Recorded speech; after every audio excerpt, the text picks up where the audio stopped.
गरवी गुजरात के लोक लाडले मुख्यमंत्री, इस कार्यक्रम के आकर्षण केंद्र बिंदु मेरे स्नेही भाई नरेंद्र भाई मोदी जी, आदरणीय भैयू जी महाराज जी, परम पूज्य संत वृंद, भाजपा के पूर्व राष्ट्रीय अध्यक्ष आदरणीय भाई वेंकैया नायडू जी, लोकसभा में हमारे उपनेता भाई गोपीनाथ मुंडे जी, भाजपा के 2 राष्ट्रीय महामंत्री भाई विजय गोयल जी, बहन किरण महेश्वरी जी, महिला मोर्चा की राष्ट्रीय अध्यक्षा बहन स्मृति ईरानी जी, केंद्र की ओर से गुजरात के प्रभारी भाई बलबीर पुंज जी, भारतीय जनता पार्टी के एक और राष्ट्रीय महामंत्री भाई थावरचंद गहलोत जी, मंच पर आसीन गणमान्य अतिथिगण और इस सभागार में उपस्थित मेरे बहुत ही प्यारे भाइयों और बहनों, नरेंद्र भाई का सद्भावना उपवास अपने अंतिम पड़ाव पर है। पिछले 3 दिनों में इस सद्भावना मिशन को जो अपार जन समर्थन मिला है, उसके लिए नरेंद्र भाई को खूब खूब बधाई और उनका खूब खूब अभिनंदन। मित्रों, मैं नरेंद्र भाई के एक गुण की बहुत कायल हूं, बहुत बड़ी प्रशंसक।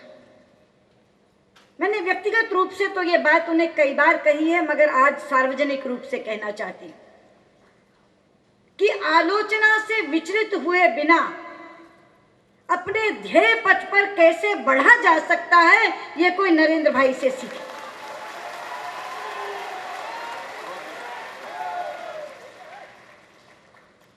मित्रों, ये काम बहुत मुश्किल है, बहुत ज्यादा मुश्किल है, क्योंकि ये मानव स्वभाव है कि व्यक्ति प्रशंसा से फूलता है और आलोचना से बिफरता है। आलोचना खलती है, सही नहीं जाती है, और उच्च पदों पर बैठे हुए लोग तो आलोचना बिल्कुल नहीं सह सकते। मगर पिछले 9-10 वर्षों में नरेंद्र भाई ने क्या क्या नहीं सहा। हर रोज मीडिया के कड़वे से कड़वे अग्रलेख,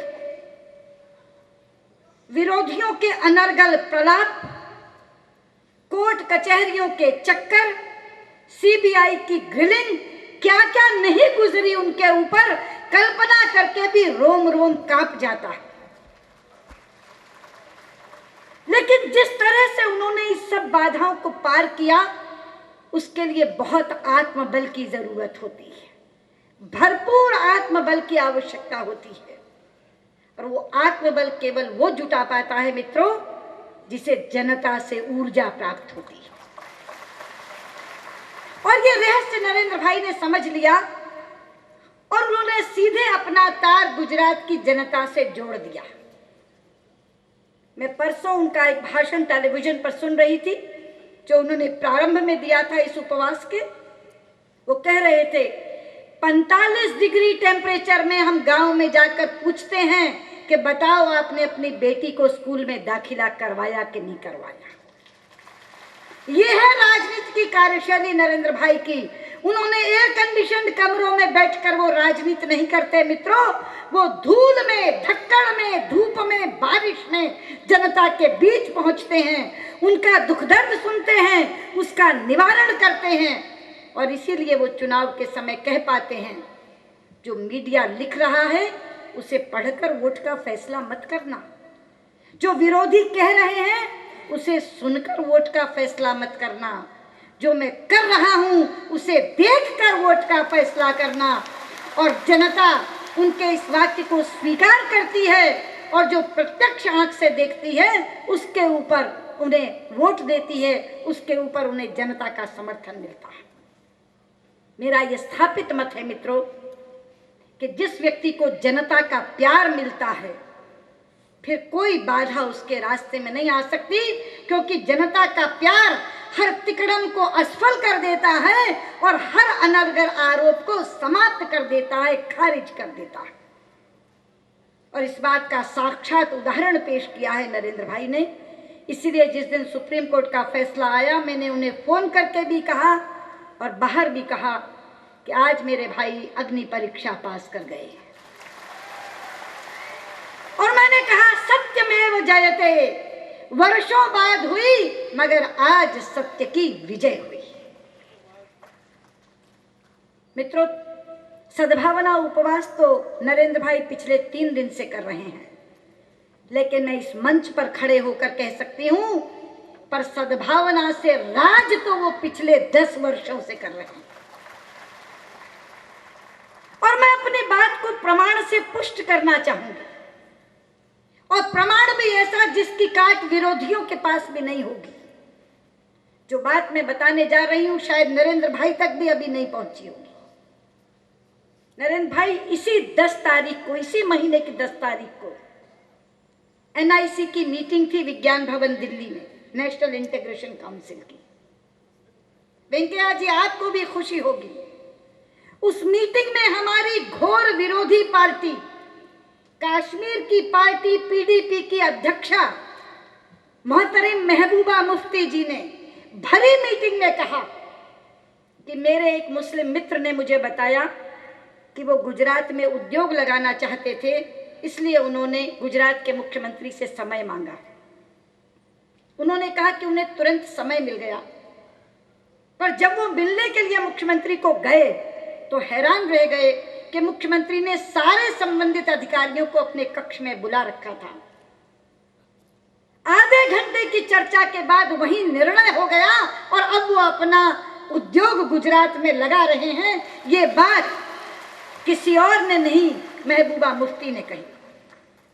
अगर आडवाणी जी मोदी जी की तारीफ करें तो कोई कह सकता है उसमें मोह का पुट होगा। अगर सुषमा स्वराज नरेंद्र भाई की तारीफ करें तो आप कह सकते हैं भाजपाई मुख्यमंत्री की तारीफ करना सुषमा जी का फर्ज होगा।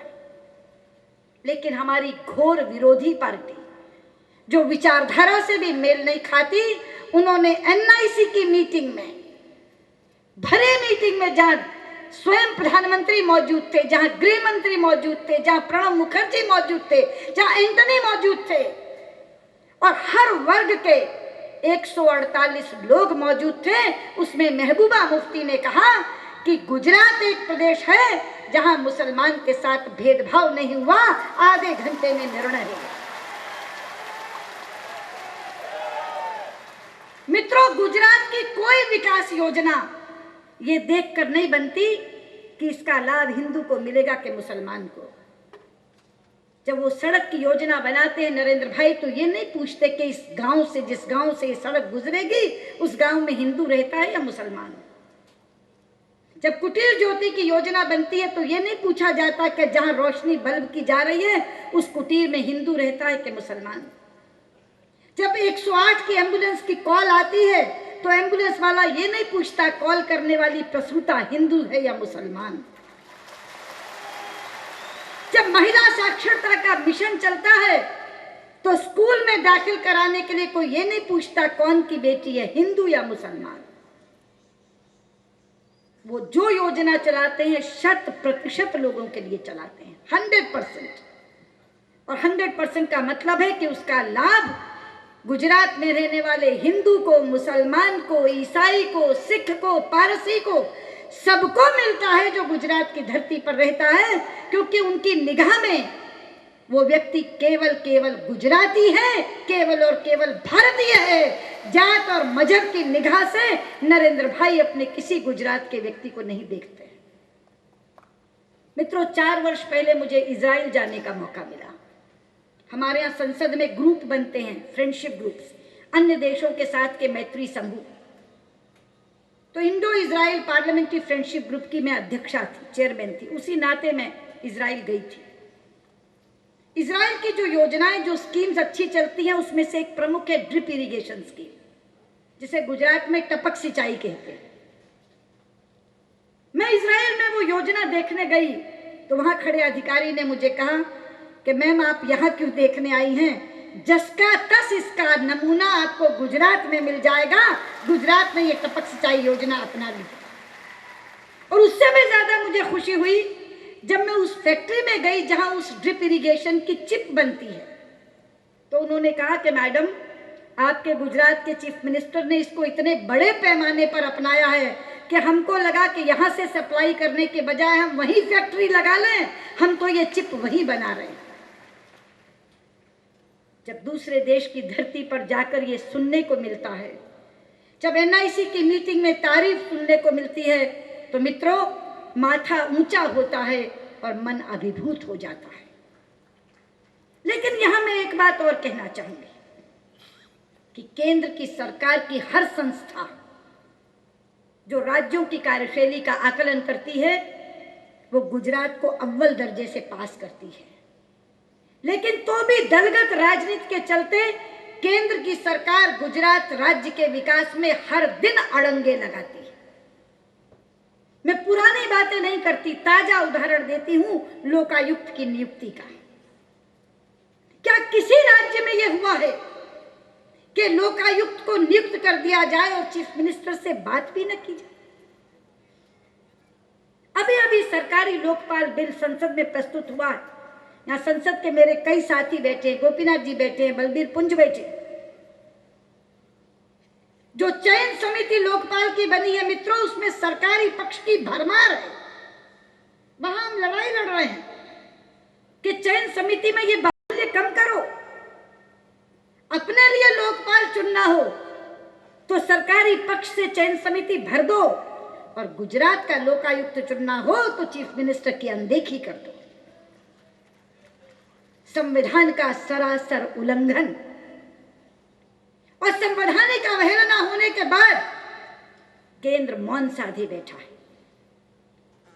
प्राइवेट बात में हर बड़े व्यक्ति ने माना, सरकार में बैठे हुए हर बड़े व्यक्ति ने माना गलती हुई है, लेकिन गलती सुधारने की हिम्मत नहीं है क्योंकि राज्य की इकाई नहीं मानती। ये कैसी सरकार है मित्रों, ये कैसी पार्टी है जिसके आका ये मानते हैं कि संविधान का उल्लंघन हुआ है, संवैधानिक मर्यादा की अवहेलना हुई है, और अंदर से ये इच्छा भी जताते हैं कि इस गलती को हम सुधारना चाहते हैं, ये गलती नहीं होनी चाहिए, ऐसे संविधान नहीं चलेगा।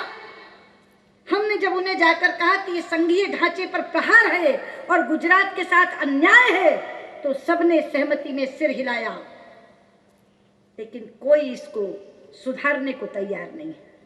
पर मैं जानती हूं नरेंद्र भाई ने संघर्षों में से रास्ते बनाए हैं।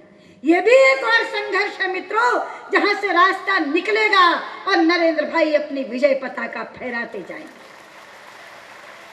मैं आज आई हूं उन्हें शुभकामनाएं देने, मैं आई हूं इस सद्भावना उपवास को समर्थन देने, इसलिए मुझे लंबा भाषण नहीं करना।